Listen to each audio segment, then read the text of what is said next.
नमस्कार, आप देख रहे हैं एनडी स्पेशल और मैं हूं आपके साथ सुनील विश्वकर्मा। मध्य प्रदेश में इस वक्त यात्राओं का दौर देखने को मिल रहा है। पूर्व मुख्यमंत्री कमलनाथ ने आदिवासी अधिकार को लेकर आदिवासी अधिकार यात्रा निकाली, तो वहीं बीजेपी ने इस पर हमला बोला और उस यात्रा को धोखा यात्रा बताया।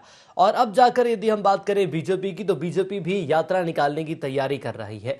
बीजेपी गौरव यात्रा निकालने वाली है, लेकिन सबसे बड़ा सवाल ये सामने आ रहा है कि आदिवासियों की हितैषी आखिर कौन सी पार्टी है? आखिर क्यों? यदि आदिवासियों के हक के लिए यदि आज भी मुख्य विपक्षी दल एक दूसरे के सामने खड़े हैं, तो क्यों आदिवासियों को आज भी अपने हक और अधिकार की लड़ाई लड़नी पड़ रही है?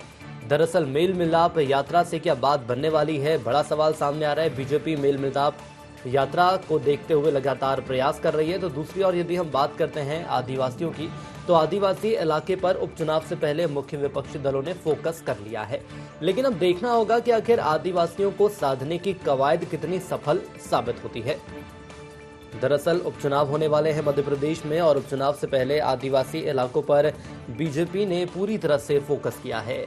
आदिवासियों के लिए योजनाएं बनाई जा रही हैं और उन योजनाओं का लाभ आखिर आदिवासियों को कैसे मिले, इसको देखते हुए भी लगातार प्रयास किए जा रहे हैं। दरअसल अमृत महोत्सव के साथ जनजातीय गौरव यात्रा भी निकलने वाली है। बिरसा मुंडा की जयंती पर 15 नवंबर को ये संपन्न होगी। नवासी जनजातीय ब्लॉक में सक्रिय बीजेपी के पदाधिकारी रहेंगे। केंद्र और राज्य की योजनाओं को पहुंचाने का भी लक्ष्य रखा गया है। आदिवासियों पर पुरानी पैठ बनाने की कोशिश में है कांग्रेस, तो वहीं कांग्रेस मेल मिलाप अभियान चलाने वाली है।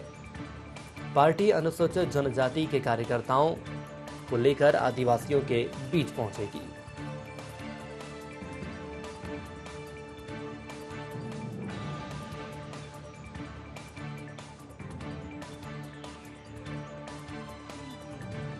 जिन्होंने अपनी जवानी को, जिन्होंने अपने जीवन को देश की आजादी के लिए इस क्रांतिकारी आंदोलन में बलिदान कर दिया, हमारे लिए गौरव का विषय है। तो इसलिए गौरव दिवस इस देश के अंदर, मध्य प्रदेश के अंदर हमारी सरकार ने इसकी शुरुआत की है, क्योंकि वो जनजाति समाज के गौरव हैं। जो लोग 9 अगस्त को मनाने का प्रयास करते हैं, बताएं इतिहास क्या है। मैं पूछना चाहता हूं कमलनाथ जी से। और जो लोग इस प्रकार के इस देश के अंदर आज भी अंग्रेजों की मानसिकता से परस्त होकर के फूट डालो राज्य करो की नीति पर चले, क्योंकि वही उनके मूल मंत्र में है, वही उनके जीन्स में है, तो इनको वही लोग दिखते हैं, तो उन्हीं के दिवसों को मनाने का वो प्रयास करते हैं। अरे आप आइए, भारत के जनजाति समाज के गौरव भगवान बिरसा मुंडा की जयंती पर हम गौरव दिवस मनाएंगे। मैं तो सबको इस बात के लिए आमंत्रण देता हूं, और जनजाति समाज के हम 15 नवंबर को गौरव दिवस मनाएंगे।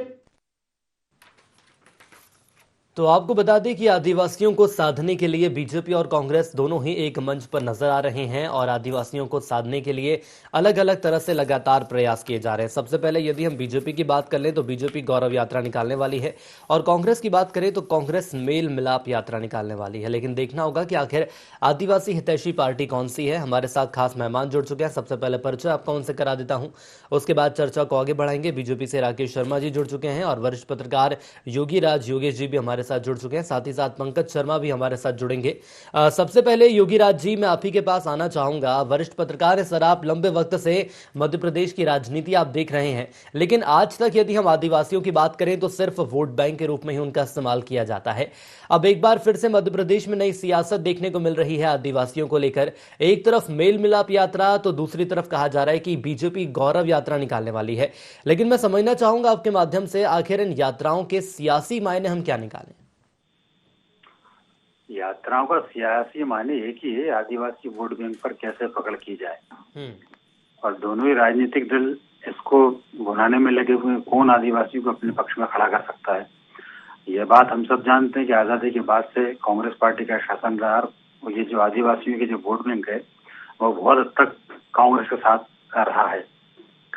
और मध्य प्रदेश के संदर्भ में भी यदि आप बात की जाए तो मध्य प्रदेश में 47-48 विधानसभाएं आती हैं आदिवासियों की, और उसमें से करीब 30-32 सीटें, बल्कि 35 सीट के आसपास अभी कांग्रेस के पास है, और बीजेपी के पास मात्र 15-16 सीटें हैं। तो शुरू से ये वोट बैंक जो है वो कांग्रेस का वोट बैंक रहा है और इसको माना भी जाता है। लेकिन पिछले कुछ समय से भाजपा ने कांग्रेस के इस वोट बैंक में सेंध लगाई है और भाजपा इन आदिवासी बहुल इलाकों में तेजी से अपना पैर पसार रही है। और ये बात बिल्कुल सही है, दोनों राजनीतिक दल इसलिए भी लगे हुए हैं क्योंकि बहुत एक पूरे स्टेट के लिए 45-47 विधानसभा बहुत बड़ा मायने रखती है। 22% वोट आदिवासियों का है, ये बहुत बड़ा वोट बैंक है और जो इनको साथ लेगा वो कहीं ना कहीं सरकार बनाने में सफल होता है। और चूंकि एक बड़ा इलाका है, बड़ा वर्ग है, तो कोई भी राजनीतिक दल अपने हाथ से इनको छटकना नहीं चाहती। जहाँ तक ये बात सही है जो आपने इनकी बात की कि उनकी उपेक्षा का जो आपने जिक्र किया जी। तो ये बात सही है कि आजादी के बाद से जितना उनको अधिकार मिलना चाहिए था अभी मिल नहीं पाया। हम कई जगह उनकी दुर्गति के कारण आप गिना सकते हैं, कई जगह उनकी उपेक्षा के कारण आपको गिना सकते हैं। तो उनको जो वांछित अधिकार, वांछित जो हक मिलना चाहिए था वो अभी मिल नहीं पाया। और इसलिए अब आप ये देखिए कि अभी जबलपुर में एक बड़ा कार्यक्रम बीजेपी ने किया जिसमें अमित शाह आए थे जी। और तमाम तरह की मतलब घोषणाएं वहाँ पे आदिवासियों को लेकर की गई। तो ये सब पूरी के पूरी जो कवायद की जा रही है वो सिर्फ इसी वोट बैंक को साधने की कवायद की जा रही है। कौन इस वोट बैंक को ज्यादा से ज्यादा अपने पक्ष में कर सके, कौन उनका हितैषी अपने आप में प्रेजेंट कर सके, इन सब सारी बातों की कवायद ही की जा रही है। चलिए बिल्कुल सर, बने रहिएगा हमारे साथ। और राकेश शर्मा जी बीजेपी से नेता हैं, स्वागत करता हूं आपका ND24 में। और राकेश जी, आपसे समझना चाहूंगा मैं, यात्राओं की हम यदि बात करें तो आदिवासी वर्ग कुल मिलाकर मध्य प्रदेश में 22% है और कहा यह जा रहा है कि जो आदिवासियों का जो वोट बैंक है उसमें सेंध लगा लेता है, आदिवासियों को अपने साथ रख लेता है, तो सरकार उसी की बनने वाली है। और ठीक उपचुनाव के पहले की यदि मैं बात करूं तो बीजेपी के द्वारा बड़ा एक आयोजन किया जाता है, आदिवासियों के लिए बड़ी योजनाएं बनाई जाती हैं, लेकिन बीजेपी हमेशा ये कहती है कि आखिर आदिवासियों को हमने वोट बैंक के रूप में इस्तेमाल नहीं किया है। आदिवासियों की मध्य प्रदेश में स्थिति क्या देखते हैं आज आप? देखिए सुनील जी, निश्चित रूप से जिस बात को आपने इंगित किया उसी बात को मैं आगे बढ़ाना चाहूंगा जी। भारतीय जनता पार्टी मध्य प्रदेश के हर वर्ग की लगातार चिंता करती है, उसके लिए काम करती है। हम सिर्फ वोट बैंक के रूप में किसी वर्ग को नहीं लेते हैं। मैं कांग्रेस के विद्वान प्रवक्ता जो आपके साथ है उनसे जरा एक प्रश्न जरूर पूछिए कि 15 माह तक जब कमलनाथ की मध्य प्रदेश में सरकार रही थी उस समय कांग्रेस ने कितना आदिवासियों के लिए काम किया और कितने आदिवासियों को आगे बढ़ाया। आप देखिए 15 माह तक लगातार बाला बच्चन के बारे में कहा जाता था कि उनको नेता प्रतिपक्ष बनाया जाएगा क्योंकि वो आदिवासी समाज का प्रतिनिधित्व करते हैं। क्या बाला बच्चन को नेता प्रतिपक्ष बना दिया? मुख्यमंत्री बनाने की बात आती है तो कमलनाथ, प्रदेश अध्यक्ष बनाने की बात आती है तो कमलनाथ, नेता प्रतिपक्ष बनाने की बात आती है तो कमलनाथ। मैं सामान्य सी बात और कहूंगा कि शंकर शाह हो चाहे रघुनाथ शाह जी हो, इनने इस देश को आजादी दिलाने में अपने प्राणों की आहुति दी और इस देश का जो परचम लहरा रहा है और हम आजादी से जी रहे हैं उसमें उनका योगदान है। अगर उस दिन हम गौरव दिवस मना रहे हैं, आज हमारे केंद्रीय गृह मंत्री अमित शाह जी उस कार्यक्रम में आते हैं तो कांग्रेस पार्टी को तकलीफ होती है और कांग्रेस पार्टी उस पर भी प्रश्न उठाती है। 70 साल तक इस देश में कांग्रेस पार्टी ने गरीबों के हटाने के नाम पर राजनीति की। जब वो उनका सिक्का नहीं चल पाया खोटा, तो उसके बाद आप देख रहे हैं कि पिछले 6 माह से लगातार आपने सुना होगा पिछड़ों के नाम पे कांग्रेस पार्टी राजनीति कर रही थी। वो सिक्का खोटा भी नहीं चल पाया तो अब आदिवासियों की बात करने लगी। सिर्फ बात करने के लिए कांग्रेस का जन्म हुआ है। कांग्रेस के नेता चाहे कमलनाथ हो, चाहे राहुल गांधी हो, चाहे पूरी कांग्रेस पार्टी सिर्फ बात करती है। भारतीय जनता पार्टी समाज के उत्थान के लिए काम करती है। मध्य प्रदेश के मुख्यमंत्री भगवान के वरदान शिवराज सिंह चौहान लगातार 24 घंटे इस वर्ग की चिंता करते हैं। आप देखिए सारिया हो, भारिया जाति के लोग हों या आदिवासी बंधु हों, उनके लिए जितनी योजनाएं मध्य प्रदेश में चल रही हैं देश में कहीं भी नहीं चल रही। 24 घंटे उनकी चिंता करने वाले मुख्यमंत्री। आप ये देखिए कि उनके बच्चों के पढ़ाई के लिए पूरी शिक्षा फ्री रखी गई है, साथ ही साथ हॉस्टल की व्यवस्था करके रखी गई है। उच्च शिक्षा के लिए वो अगर विदेशों में पढ़ने जाएंगे। चलिए सर, समझ लेंगे कांग्रेस से कि आखिर कांग्रेस कैसे देख रही है कि आखिर आदिवासियों का कितना भला मध्य प्रदेश में हुआ है। पंकज शर्मा जी, एक वक्त था आदिवासियों के वोट बैंक की हम बात करें, आदिवासियों की बात करें तो कांग्रेस पर उन्होंने भरोसा जताया था, लेकिन वर्तमान दौर की स्थितियां बदल गई हैं, परिस्थितियां बदल गई हैं, परिदृश्य बदल गया है। आखिर क्या वो कारण है कि जो आदिवासी एक वक्त कांग्रेस के साथ थे वो धीरे धीरे अब बीजेपी के साथ होते जा रहे हैं? देखिए ऐसा कुछ भी नहीं है। आज झाबुआ जिले के अंदर भी जो कांग्रेस की स्थिति है वो आपके सामने है। आदिवासी का बड़ा वर्ग कांग्रेस को वोट दे रहा है झाबुआ में कांग्रेस के कितने विधायक हैं किसी को परवाह नहीं है। ऐसी स्थिति आप बड़वानी क्षेत्र में भी देख सकते हैं और ऐसी स्थिति आप आदिवासियों से जुड़े हुए जितने भी क्षेत्र हैं उनमें आप देख सकते हैं। कांग्रेस कहीं पर भी आदिवासियों के अंदर अपना आधार नहीं खो रही है। हेलो जी, सर, मेरा ये निवेदन है कि राकेश शर्मा जी इतनी बातें यहाँ कर गए, बहुत अच्छा लगा इनकी बातें सुनकर के, पर इन्होंने एक बार भी न तो नेमावल की घटना के लिए कोई बात करी, न नीमच की घटना के लिए कोई बात करी, न खरगोन की घटना के लिए कोई बात करी, न बालाघाट की घटना की कोई बात करी और न ही डबरा की घटना के लिए कोई बात करी जी। क्या सम्मेलन करने से, मंच पे खड़े होकर के भाषण देने से आदिवासियों की स्थिति में सुधार हो रहा है? आप स्वयं बताइए मुझे कि क्या सम्मेलन करने से इन घटनाओं में जिन तरह से लोगों को मतलब जिस तरह से लोगों को प्रताड़ित किया गया है। लेकिन पंकज जी, बीजेपी का तो ये कहना है कि मुख्यमंत्री शिवराज 24 घंटे आदिवासियों के बारे में सोचते हैं, उनके भले के लिए सोचते हैं। तो कैसा सोचते हैं, क्या सोच रहे हैं बताइए ना। मध्य प्रदेश में कहाँ स्थिति है? इनके कुछ नेता, इन्होंने हम पे आरोप लगाया ना कि इन्होंने हमें कहा कि हम लोग सिर्फ बातें करते हैं। तो माननीय शिवराज सिंह जी ने कितनी बातें करनी है और कितने काम करे ये भी एक इम्प्लीमेंट निकाल के रख दें। जिन ज्योतिरादित्य सिंधिया जी ने हमारे कमलनाथ जी को ये कहा था कि आप संविदा वर्ग वालों की व्यवस्था कीजिए अन्यथा मैं सड़क पे उतरूंगा, तो वो आज मंत्री बन के बैठ गए, पर आज भी संविदा वाले अपने अस्तित्व की लड़ाई लड़ रहे हैं और वो कहीं सड़क पे उतर नहीं रहे। राजनीति में ये कहते हैं कि हम काम नहीं कर रहे, हमने जितना काम किया 15 मई में आप स्वयं देखेंगे। यहाँ वल्लभ भवन से आप डाटा निकाल सकते हैं। कमलनाथ जी ने जैसे ही सत्ता संभाली थी, जितनी आदिवासी पंचायतें थी उन सबको उन्होंने मॉड्यूल नया करने के लिए जितना धन दिया और उसके साथ में जिन जिन पंचायतों के अंदर उन्होंने जितने रुपए दिए वो आपके सामने स्थिति स्पष्ट हो जाएगी। लेकिन सर, बीजेपी तो 15 महीनों को लेकर भी कह रही है कि सिर्फ तबादला उद्योग चला है 15 महीने में। अब देखिए, तबादला उद्योग का आरोप तो भारतीय जनता पार्टी शुरू से लगाती हुई आ रही है और भारतीय जनता पार्टी स्वयं के गिरेबान में झांक करके नहीं देख रही है। हमने उन 15 महीनों में जो इम्प्लीमेंट किया है वो मीडिया जगत को भी मालूम है और मध्य प्रदेश की जनता भी जानती है कि कमलनाथ जी ने क्या काम किया। इन्होंने जिस आईफा के लिए हमको कोसा, अब इनकी नेत्री खुद उस आईफा की तरफदारी कर रही है, उन आईफा की बात कर रही है। ये सारी बातें सार्वजनिक रूप से आपके सामने है, इसमें कोई भी बात छुपी छुपाई नहीं है। कांग्रेस ने हमेशा आदिवासी वर्ग के लिए कार्य किया है। कांतिलाल भूरिया आदिवासी वर्ग से आते हैं, वो हमारे शीर्ष नेताओं में से हैं। ओमकार सिंह मरकाम आदिवासी वर्ग में से आते हैं, हमारे शीर्ष नेताओं में। लेकिन पंकज जी, बीजेपी तो इस पर भी आरोप लगा रही है कि शीर्ष नेता आपके आ रहे हैं। बाला बच्चन जी की मैं बात कर लूं तो वो आदिवासियों के जनप्रतिनिधि हैं, उनका नेतृत्व करते हैं, लेकिन आज वो तमाम बड़े चेहरे कहां हैं? नेता प्रतिपक्ष की बात करें तो कमलनाथ जी को नेता प्रतिपक्ष बनाया गया, सीएम की बात करें तो कमलनाथ जी को बनाया गया। ये तमाम आरोप लगा रहे हैं बीजेपी। चलिए, बीजेपी से ही मैं समझ लूंगा। राकेश शर्मा जी, तमाम बातें यहाँ पर कह दी गई है पंकज शर्मा के द्वारा, कांग्रेस के द्वारा, लेकिन बड़े नेताओं की मैं बात करूं जो एक वक्त आदिवासियों का प्रतिनिधित्व कांग्रेस में करते थे, आज उनकी स्थिति क्या है? देखिए, मैंने इसी बात को दोहराया कि कांग्रेस के नेता सिर्फ बात करते हैं।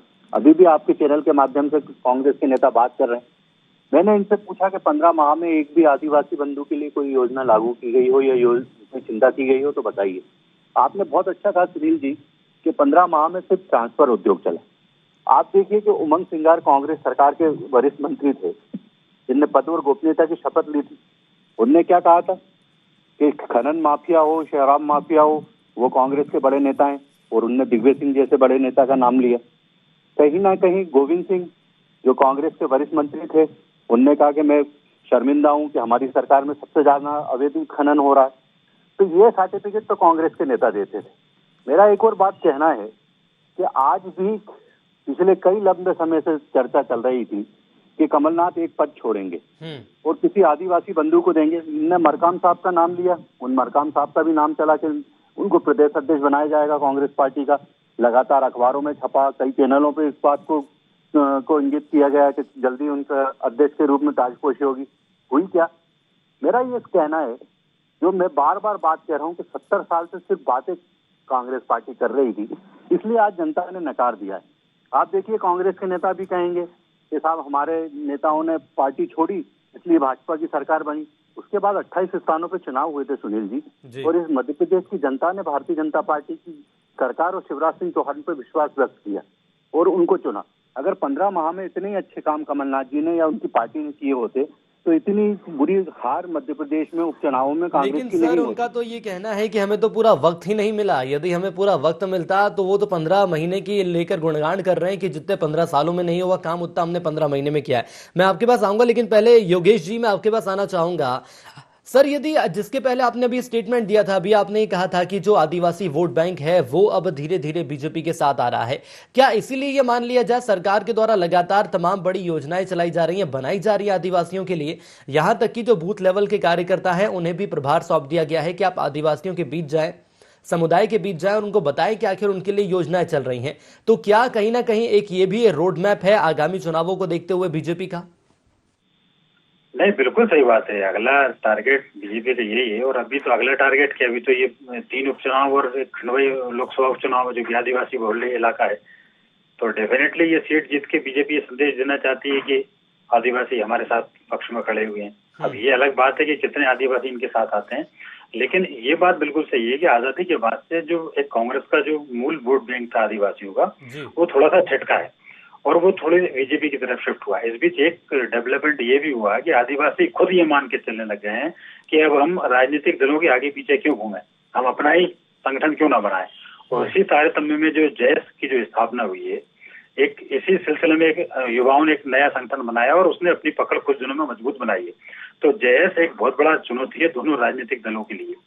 कैसे जैस को दोनों राजनीतिक दल पकड़ पाते हैं, कैसे अपने में मिला पाते हैं, क्योंकि पिछले जब विधानसभा चुनाव हुआ था तो हमने देखा था कि जो जैस के जो हीरालाल अलावा है जी, उन्होंने कमलनाथ के साथ डीलिंग की थी कि कम से कम 20 विधानसभा सीटों में हमें टिकट दिया जाए। और ये कमलनाथ जी इस पर साथ पे तैयार भी हुए थे। लेकिन हीरालाल अलावा का यही आरोप है कि केवल मुझे टिकट दिया गया, बाकी किसी को नहीं दिया गया। तो इससे संदेश ये गया कि कांग्रेस में आदिवासियों की इतनी इज्जत नहीं है। लेकिन आदिवासियों की इज्जत बीजेपी में हो गई है, ऐसा भी नहीं है।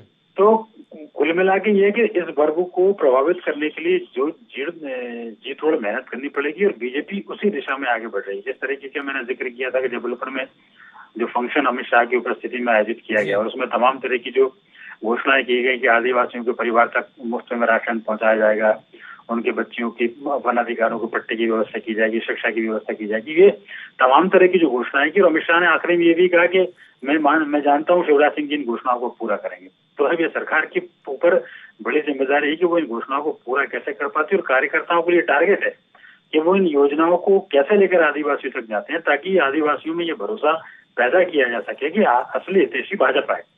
तो इस कवायद में बीजेपी लगी हुई है। जी चलिए पंकज जी से समझ लूंगा। पंकज जी, हाल ही में हमने देखा कि एक बड़ा आयोजन मध्य प्रदेश की संस्कार धानी जबलपुर में किया गया। क्या कांग्रेस के खेमे में किसी प्रकार की कोई हलचल देखने को नहीं मिल रही है? क्योंकि बीजेपी लगातार योजनाएं बनाई जा रही हैं, उन योजनाओं को धरातल पर इंप्लीमेंट करने का काम भी शुरू कर दिया है। क्या आदिवासियों के लिए जो योजनाएं बनाई जा रही है इससे कांग्रेस के खेमे में कोई हलचल?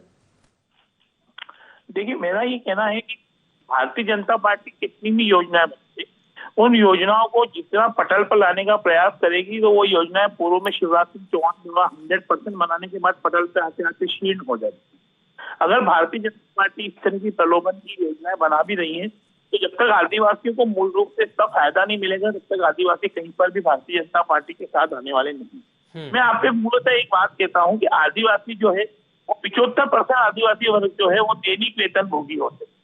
अगर आपने महंगाई को पिछले साल की तुलना में इस साल 25% बढ़ा दिया, 30% तक बढ़ा दिया है, तो आपको दैनिक वेतन भोगियों की जो प्रतिदिन की आय है उसे भी 25% बढ़ाना चाहिए। अगर आप उसे नहीं बढ़ा पाएंगे तो उस तरह की योजनाओं का क्या इम्प्लीमेंट होगा? ये योजना ऊपर से आती हैं और नीचे तक आती आती जीरो हो जाती हैं और सिर्फ कागजों पे घड़ी की घड़ी रह जाती है। वो योजनाएं जीरो ना हो इसीलिए तो बीजेपी कोशिश कर रही है कि योजनाएं धरातल पर उतरे और जो उनके कार्यकर्ता हैं, बूथ लेवल के कार्यकर्ता हैं, उन्हें जिम्मेदारी सौंप दी कि आप जाकर बताओ आदिवासियों को कितना फायदा मिल रहा है योजनाओं का। आखिर कैसे शून्य हो जाएंगे बताइए? कहना है कि बताने में कुछ नहीं होगा, उन्हें योजनाओं का फायदा मिलना चाहिए। तो ये रोड मैप लेकर आप जाएंगे आदिवासियों के बीच? इन्होंने इतनी बातें करी, वो क्या प्रलोभन मिल रहा है? तो आप आदिवासियों के बीच कौन से मुद्दे को लेकर जाएंगे?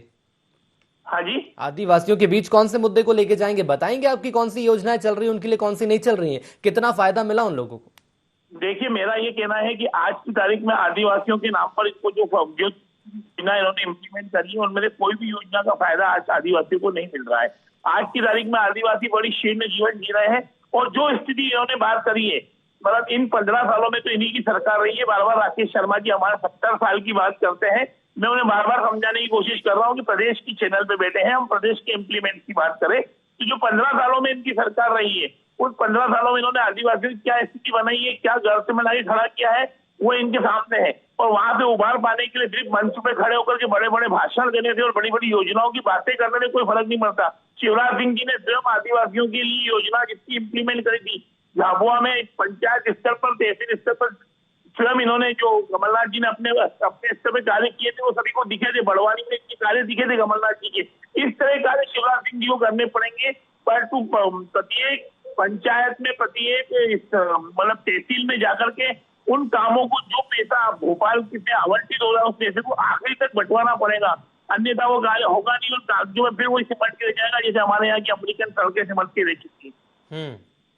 चलिए राकेश जी से समझ लेंगे। राकेश जी, कांग्रेस तो ये कह रही है कि आखिर कोई भी योजना नहीं है जो आदिवासियों तक पहुंची है, और एक तरफ मैं आपकी बात कर लूं तो आप इतनी योजनाएं बता रहे हैं जिसकी जो रुकने का नाम नहीं ले रही, जो सरकार के द्वारा लगातार चलाई जा रही है।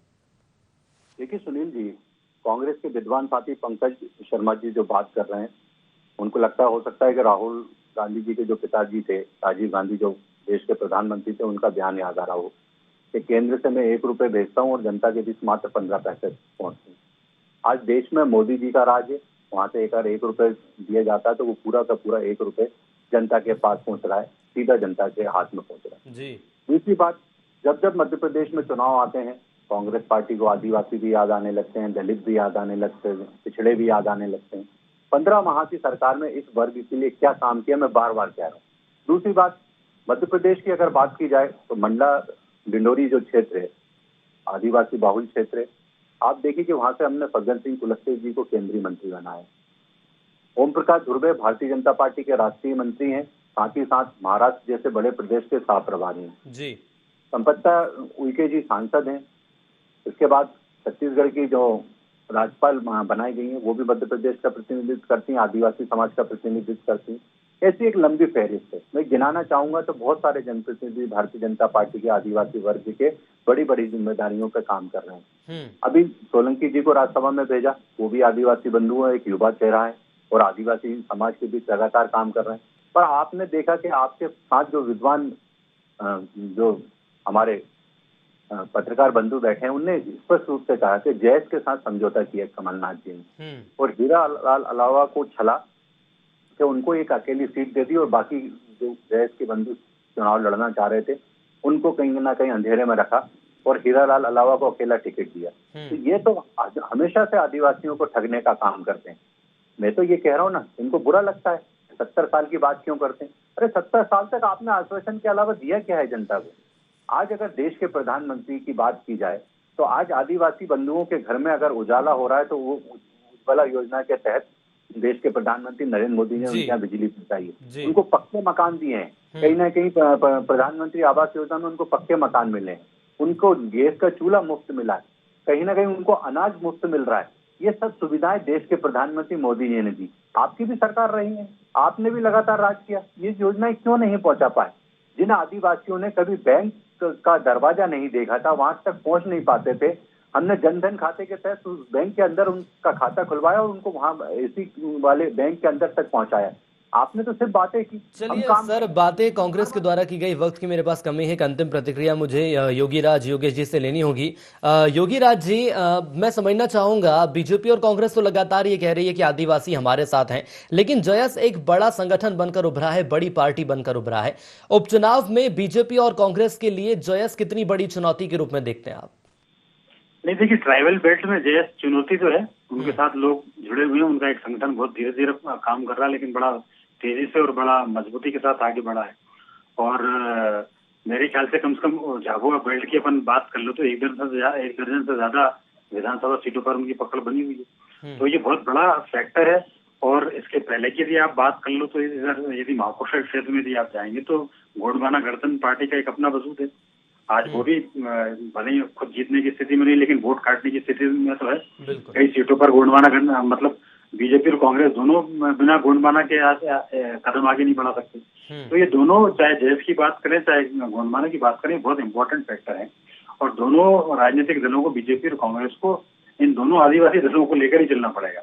अब ये देखना ही पड़ेगा कि ये कितने अपने पक्ष में एक दूसरे अपने पक्ष में। चलिए बिल्कुल सर, लेकिन अब यही देखना होगा कि आखिर आदिवासियों के लिए जो योजनाएं चलाई जाएंगी उसका लोगों को कितना फायदा मिलेगा और कितना वो बीजेपी को सपोर्ट करेंगे।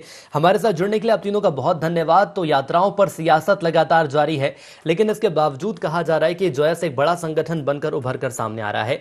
यदि उपचुनाव में आदिवासी क्षेत्रों में बीजेपी को सेंध लगानी है, कांग्रेस के जो वोट रहे जो बीजेपी के साथ आ जाए, तो कहीं ना कहीं ऐसे संगठनों का भी सहयोग लेना होगा। इसके अलावा सरकार के द्वारा तमाम प्रयास किए जा रहे हैं, लेकिन देखना होगा कि ये तमाम प्रयास जमीनी स्तर पर कितना उतरते हैं और इनका फायदा लोगों को कितना मिलेगा।